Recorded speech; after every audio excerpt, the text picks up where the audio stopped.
you like audiobooks or audio shows, check out a free trial of Audible. Just click the link in the description. Welcome to Mindshock. You are listening to the Altered History series. We are on episode 6, The Old World Order and the World Fairs. I am your host, Bruce McGuire. And Sid Irwin.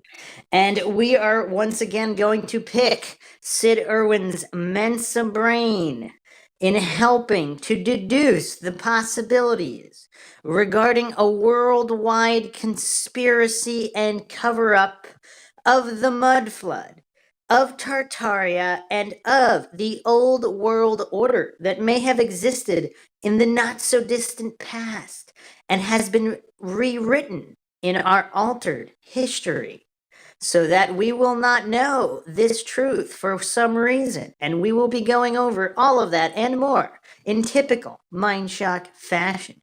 As always, if you like the podcast, you can donate to our PayPal. Just check the link in the description. Make sure to subscribe to the channel. Hit the bell for notifications. Make sure you allow your device to have those notifications come through. If you like the podcast, hit the like button. Feel free to share it across social media platforms. Any questions, comments, theories, thoughts, rebuttals, debunkings of any kind, leave them in the comments section. And you can check us out on Twitter, Reddit, Patreon, and Facebook. All right, Sid, so we have discussed this mud flood theory in the past, and what's shocking is just the amount of images that are being unearthed of some of these large American cities, Chicago, Buffalo, these World Fair expositions or expos, where supposedly millions of people have traveled from all over the world to these world fairs. For what purpose? Some people allege the purpose was to repopulate the cities, but the major glaring issue here, the giant elephant in the room, is that the architecture on display in some of these old photographs do not seem like it was the architecture of the time, because some of these cities were brand new. I mean, we're talking a couple of Mormons with a wagon, and they're supposed to have built these gigantic monuments and marvels that rival some of the greatest palaces in Europe. With what supplies? With what manpower? It's all very, very strange. And then supposedly, all of these just architectural magnificent marvels are all just destroyed in a few days after the World Fair for no reason. Just this exquisite architecture completely wiped out, never to be seen again other than in these old photographs. And there are stories, particularly in the Buffalo, in the Pan-American Exposition in Buffalo, New York, some of these photographs from 1901, these absolute gigantic marvels that were just completely destroyed. And there's actually basically a whole city, and there's even videos you can find through a canal, and it looks so amazing. It looks like the most advanced architecture of Europe in Buffalo, New York, and then it was all supposedly completely destroyed. And it was, legend has it, the official mainstream narrative, which conspiracy theorists, aka critical thinkers, they don't quite buy. Now, the cognitive dissonant coincidence theorists, they just buy the story up front, but there is a building that remains in Buffalo. I believe it's the art museum or a library that was built for the World Fair. It still stands. That's solid stone. It wasn't some kind of temporary setup. So what do you think of all this so far? Just looking at these photographs, the architectural style, the alleged reason for just destroying it, like as it was just set up for a World Fair. It's just beyond bizarre, and the official narrative does not add up, which is why there are so many people online speculating about the mud flood, about Tartaria, about the old world order. Also, it's fair to question this scenario, because I mean, these structures I'm looking at are actually rather elaborate and quite beautiful. So it's very sad to see the structures either destroyed or compromised in such a manner. But do you buy that story, or does that just seem fishy? If you have something that exquisite, you're not just going to destroy it. It just doesn't make any sense. Unless you're trying to hide something. If you're trying to hide something, and if what you're trying to hide is it would have to be on such a large scale to justify this kind of destruction. that theory I could agree with. I wonder what indeed would be so great to keep a secret. Well, supposedly, I'll float this. These are the theories online being discussed. If Tartaria was the old world order, and there are many, many different theories. Some people accuse the old world order of being evil, just like the new world order, and manipulating Tartaria, whatever. Other people postulate that the old world order was good, and it was Tartaria. It was a worldwide, peaceful, technologically advanced empire. And what would the reason be to cover that up? If you can hoodwink all the masses into thinking that all our modern technological advancements were made because of governments and institutions, then people have the faith in the governments and institution. They've been indoctrinated into the cult of state worship and authority worship. So they're going to think authority has all the answers. But if the truth was that the previous civilization, the previous empire, was much more technologically advanced than us, with a lot less disease, a lot less war, and where people were just happier because they were able to have more advanced technologies without having their wallet completely emptied if there was free electricity, for example. Yeah. And all of these things, would that be a good enough reason? I mean, would an analytical mind deny that that is potentially a very good reason to hide this from history? I mean, that being said, I would have to agree. I mean, after all, who knows what could have happened to that previous civilization? I mean, it could have even been a war, and as we all know, to the victor goes the spoils, and they are the ones to write the narrative. So, who knows? They may have taken control of these various structures and technology of the previous society and appropriating it, learning from it, and making the most of it in their own beneficial gain. I mean, who knows? All the diseases and cures that we might have for them have already existed, and they're just taking them now, breaking them down, figuring them out, and just kind of figure out ways to turn it into long-lasting treatment for profit, or even all the technology that we're currently getting now might be, again, a stunted growth factor where that technology was stripped away from us, forgotten, and then now being brought back in small increments, ever evolving so quickly. In monetized fashion, that's the key point there, right? The corruption is so vast and far reaching that what would it do to shake the belief that the masses have if this truth ever came out? What would the masters and controllers do to prevent this truth from coming out? Would they destroy entire cities of beautiful architecture? I mean, indeed, I could see that happening. I mean, it's funny. Someone had referenced to me that those in current power now of like let's say big corporations are almost treated as if they're like gods by people who provide them with their iPads and new phones and all that type of stuff and everything as such. And it's a rather good reference because like the gods of old, they provide a certain faith or something that's, some sort of power or some gift that people want to believe in, and they're just worshipped in that fashion, even with the small miracles provided. And it's just funny how that can be. Mind you, all those people, because the biggest thing is that they only have so much power because the people are giving them that power. If anything, I mean, a person who has $1 billion company would be nothing if not for the masses who decide to buy the product. Yeah, you like Bob Marley? A lot of this mud flood research makes me think you can fool some of the people some of the time, but you can't fool all the people all the time. Very good. I keep thinking of that whenever I research mud flood because the masters and controllers, like the deception, all relies on kind of mass acceptance of official narratives. Once that's stripped away and you put true science, logic, and reason at the forefront, without blind belief and religious dogmas of official narratives, because we all know the victors write the history books. So look at the video, and that's like a trip through the Buffalo Pan-American Exposition. All right. And let me know what you think. So keep in mind, this was 1901 in America. It was held May 1st through November 2nd, 1901. It was 350 acres of land. Wow, But look at how exquisite the architecture was. rather amazing. Extremely amazing. Can you believe that this is America? Does that conform to what you were taught in school, Sid Irwin? For that day and age, no. I mean, you got Colosseum-like structures, Greek-like architecture. None of that is there today.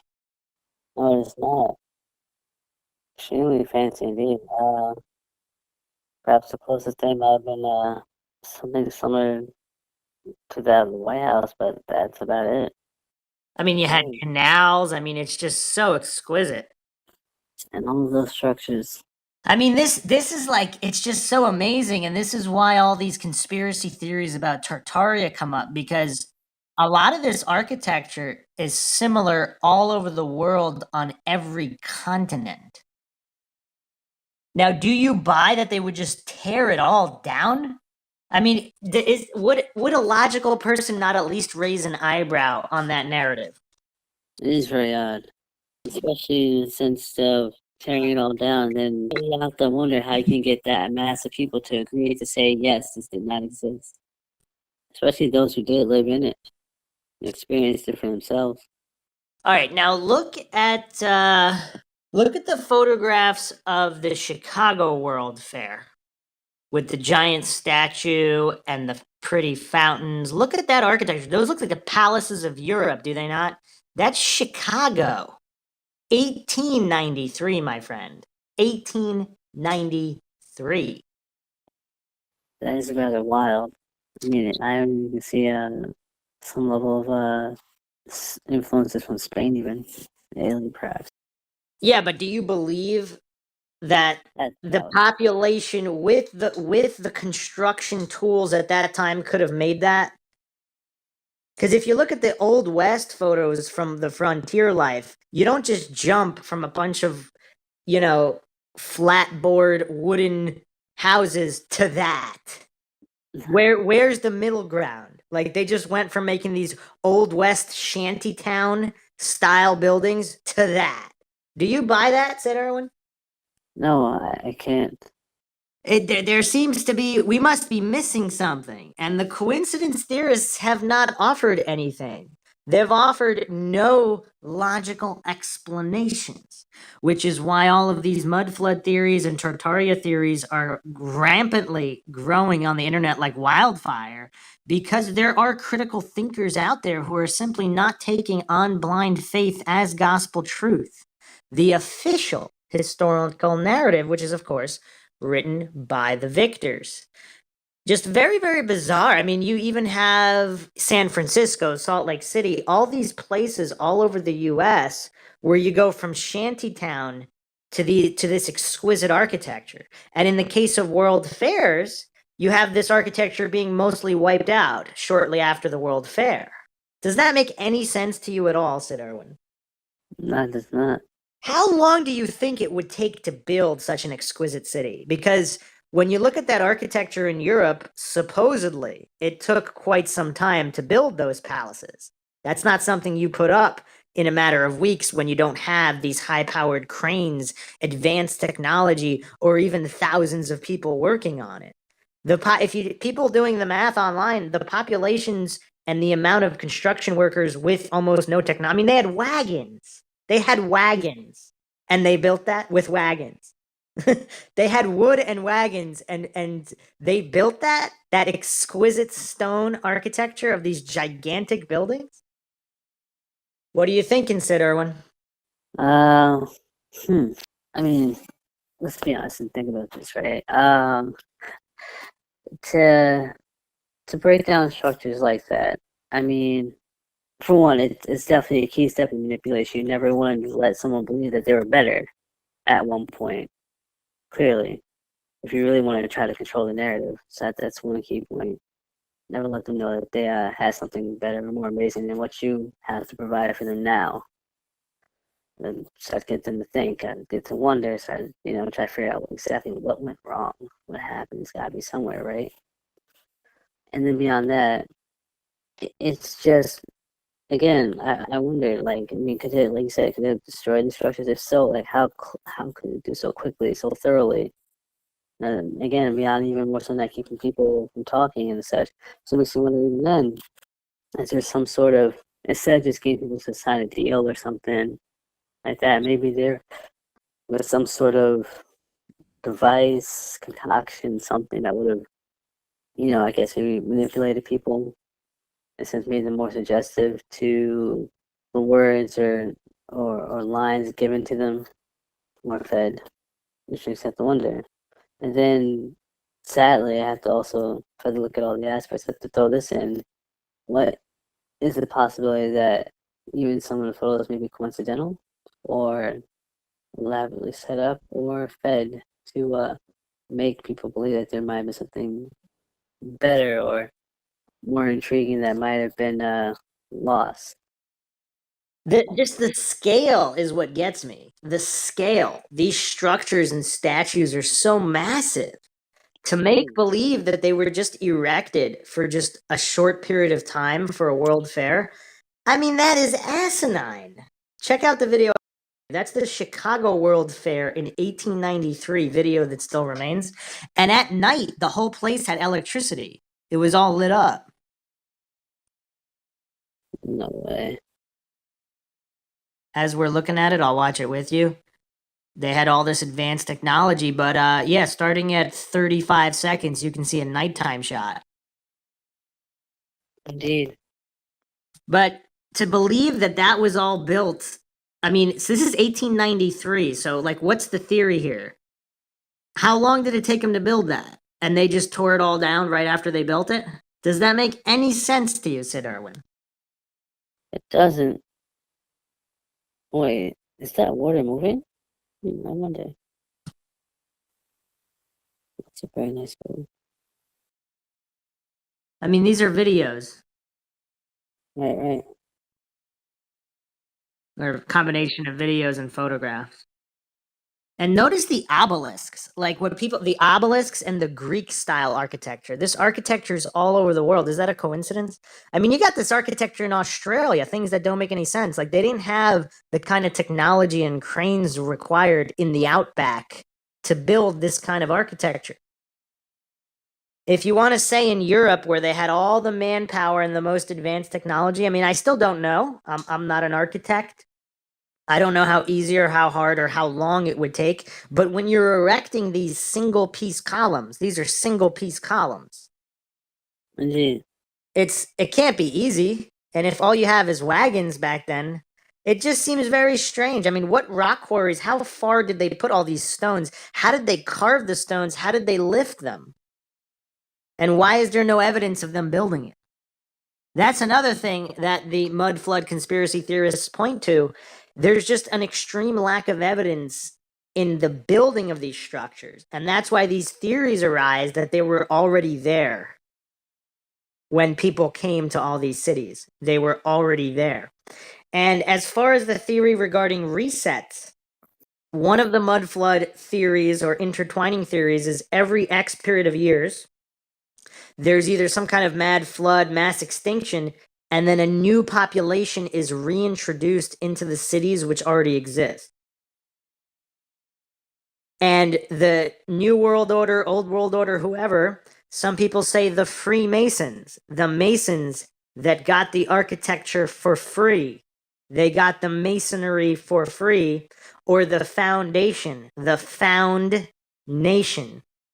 They found the nation, which was the foundation, and they pretended they built the buildings to make it look all legit and for their authority to carry some kind of weight. Now, where it gets tricky for me is supposedly there was a lot of orphans. There were a lot of orphans that were brought into cities on orphan trains and to populate these cities. But what doesn't make sense to me is what about the adults? I mean, I guess adults are easy enough to manipulate. Like, think about it. There's no internet.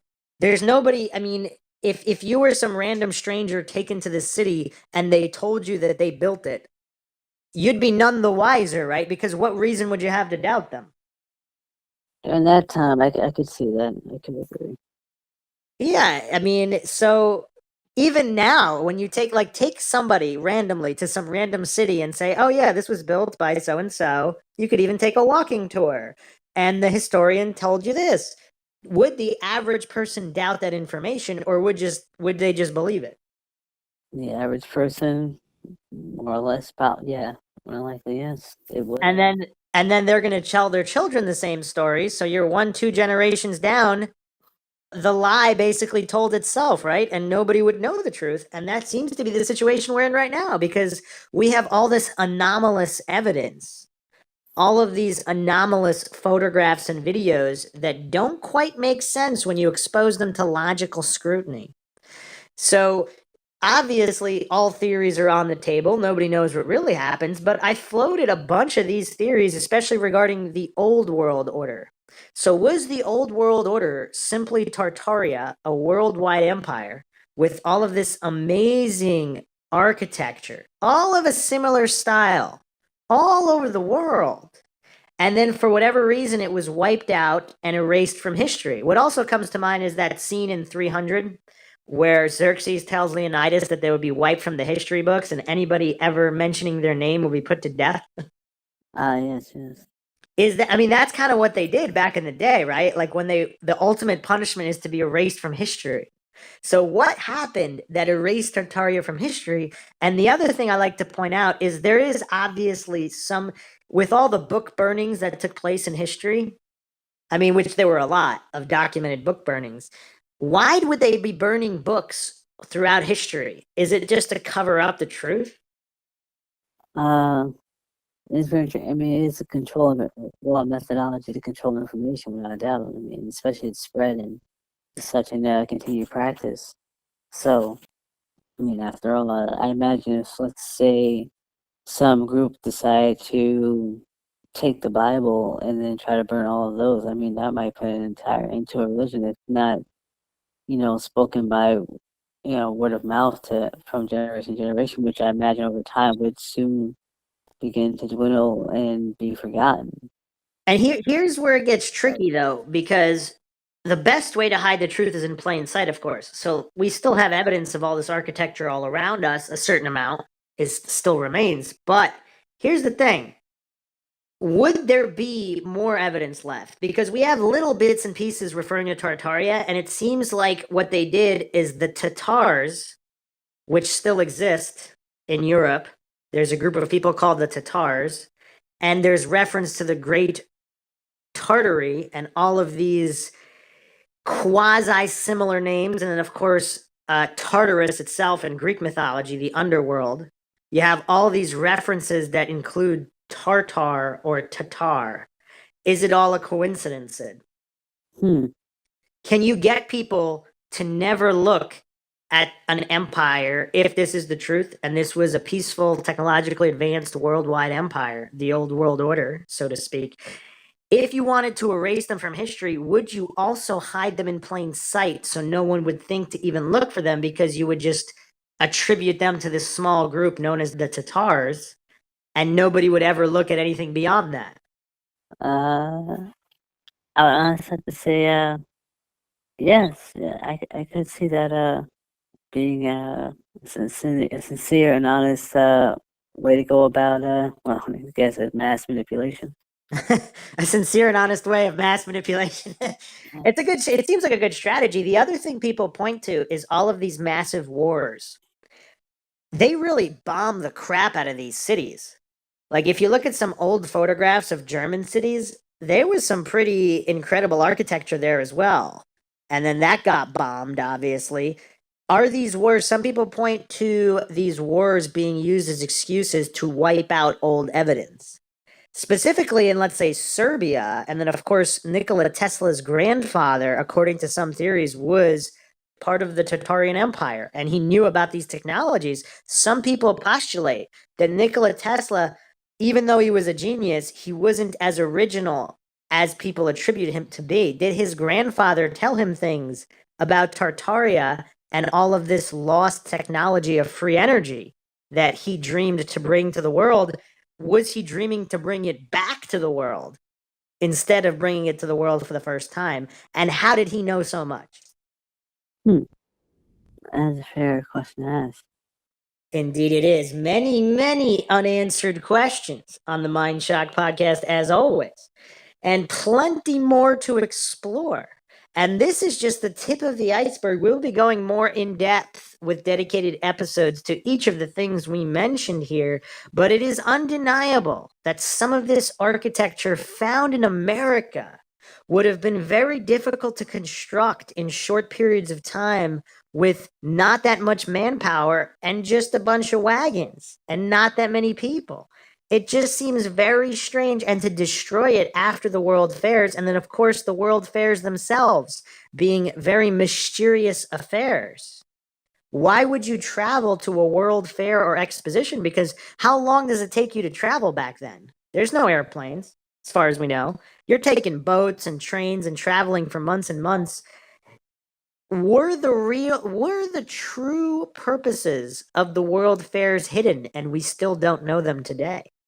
Many point to the advanced technological marvels of these world fairs. I mean, you had automatons, robots, like all these things all this time ago during world fairs. It just seems very bizarre. It seems like a lot of this stuff is out of a science fiction novel or movie. It's very, very bizarre. Any other theories, Sid Irwin? None that I can provide at this current point in time. Though, hopefully as we progress further into the further episodes of the podcast, some more theories will probably generate more theories. Yeah, there's so many questions about how this could all be hidden. Is it really that well hidden? And the true purpose behind it all and all of these populations. But here's the thing, if they didn't destroy it, like what kind of questions would people ask? Like that now that people are finding this stuff, they probably thought, like, because they didn't know about the internet. They probably thought if they destroyed it in one generation, all the people that were there, they would die. And even if they told stories to their kids, eventually they would die, and it would just be old stories that can never be proven. Oh, yeah. And we'll be doing upcoming episodes also on faked historical photographs, because some of these old historical photographs and even videos that are being found now, something just seems off about them. I'm not going to pretend I know what it is, but it's just very, very intriguing and mysterious look into the past, the unknown past of our possibly altered history. Hope you enjoyed another edition of the Mindshock podcast. If you like the podcast, you can donate to our PayPal. Just check the link in the description. Make sure you subscribe to the channel. If you like the podcast, hit the like button and share it across social media platforms. Any questions, comments, theories, thoughts, rebuttals, debunkings, leave them in the comment section. You can check us out on Twitter, Reddit, Patreon, and Facebook. Patrons do get priority for topic and true crime case requests, as well as podcasters. This is Bruce McGuire signing off. And Sid Irwin. We'll catch you guys next time.